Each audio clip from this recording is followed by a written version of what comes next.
દ્રશ્ય જોઈને તમને પણ ત્યાં જવાનું મન થઈ ગયું? લીલીછમ વનરાજીથી શોભતો પર્વત અને તેની તળેટીમાં બિરાજતા મહાદેવ.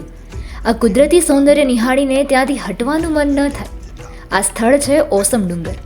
ચોમાસું શરૂ થાય એટલે પ્રકૃતિ સોળે કલાએ ખીલી ઉઠી હોય, જાણે ધરતી માતાએ લીલીછમ ચાદર ઓઢી હોય તેવો નજારો જોવા મળે.